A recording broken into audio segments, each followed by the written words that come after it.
Muito bem, pessoal. Será que aeróbico depois do treino cataboliza? Porque, por exemplo, depois que eu treino, eu gosto de dar uma caminhadinha com floquinhos.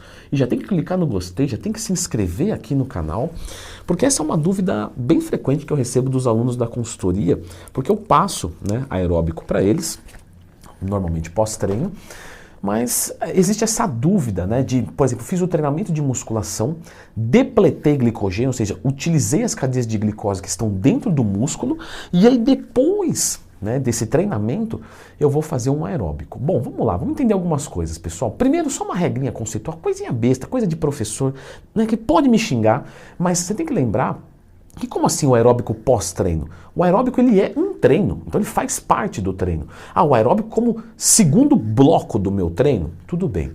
Mas, né, como eu disse, é só uma chatice aqui de nomenclatura para a gente levar a reflexão que o aeróbico é um treinamento. A gente tem que entender sobre treinamento. Lógico que quando um aluno meu da consultoria vai falar, no aeróbico pós-treino, eu não vou ficar... não é aeróbico pós-treino, porque eu não vou ser esse cara chato. Eu entendi a comunicação, isso é o que mais importa. Entendendo isso, pessoal, nós precisamos voltar um pouco mais agora e entender um pouco mais de bioquímica. Coisa leve, coisa tranquila, só para você ter o conceito. O que é anabolismo e o que é catabolismo? Por exemplo, se eu perguntar isso lá no Instagram, que inclusive eu abro caixinha de perguntas todo dia, e fizer uma votação, alguma coisa do tipo, eu tenho certeza que a maioria vai escrever assim: anabolismo é ganho de massa muscular e catabolismo é perda de gordura corporal. Isso está certo ou está errado? Está certo. Quando você ganha massa muscular é um processo anabólico, quando você perde gordura é um processo catabólico. Mas... você, em termos conceituais, o anabolismo não é ganho de massa muscular. Ganho de massa muscular igual hipertrofia, igual anabolismo. Não. O anabolismo, ele é uma retenção de energia que transforma uma molécula menor numa molécula maior para depósito. Ou seja, quando você ganha gordura corporal, você está anabolizando também. Só que você está anabolizando um tecido que você não deseja, mas você está anabolizando também. Quando você vai catabolizar, o que é isso? É uma diminuição de molécula maior para uma molécula menor, sendo que essa diferença é utilizada para energia. Ou seja, quando você perde gordura, é um processo catabólico, assim quando você perde massa muscular. Dados esses conceitos, quando a gente faz uma pergunta de o aeróbico pós-treino, ele é catabólico? Lógico, porque você está tirando um estoque de energia, diminuindo uma molécula maior e menor, essa diferença você está fazendo a utilização. Então, quando você faz aeróbico, você quer catabolizar, porque você quer perder gordura corporal. Provavelmente, claro, um atleta de endurance às vezes não vai querer, ele está ali para melhorar a performance, mas enfim, no geral as pessoas querem. Só que, de novo, eu não vou ser esse cara mala, né?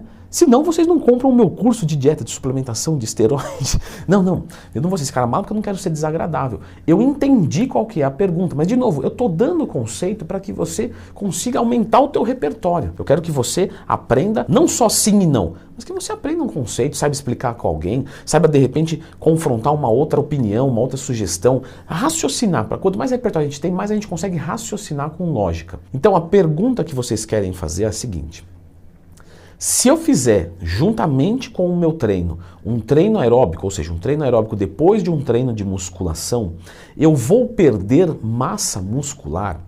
E a resposta é não. Ah, Leandrão, já vou colocar esse minuto lá embaixo? Não faz isso aí não, hein? Que eu já fiz 2 meses de Muay Thai, você vai ver só uma coisa. Deixa o pessoal assistir o vídeo inteiro. Galera, a resposta é não. Não necessariamente. Por quê? Porque a perda de massa muscular, ela é um contexto, né, um equilíbrio, uma conversa de dieta, treino, descanso e hormônios. No mínimo esses 4. Poderia problematizar até mais, mas vamos ficar nesses 4 que já está indigesto o suficiente. Agora, se eu quisesse adicionar aqui um 5º elemento, eu iria colocar o indivíduo. Né? É muito diferente um cara de 120 quilos de músculo de um cara de 70 quilos de músculo. Então tudo vira mais delicado na pessoa de 120 quilos. Então dizer que treinar musculação e depois aeróbico vai perder massa muscular, não. O que a gente tem que agora fazer uma segunda pergunta? Tudo bem, mas isso colabora para a perda de massa muscular, ainda que ela não possa acontecer por conta de outros fatores? Também não. Porque quando você faz um aeróbico, depois do seu treinamento, tá vendo? Eu já estou entrando na nomenclatura padrão para parar de ser chato, você gostar de mim. Você, na verdade, está gastando um pouco mais de glicogênio, de calorias, e está tudo bem. Se você repor isso depois com a caloria da dieta, não vai atrapalhar em nada. Agora, vamos dizer que eu estou trabalhando com um aluno meu que não consegue comer mais do que come.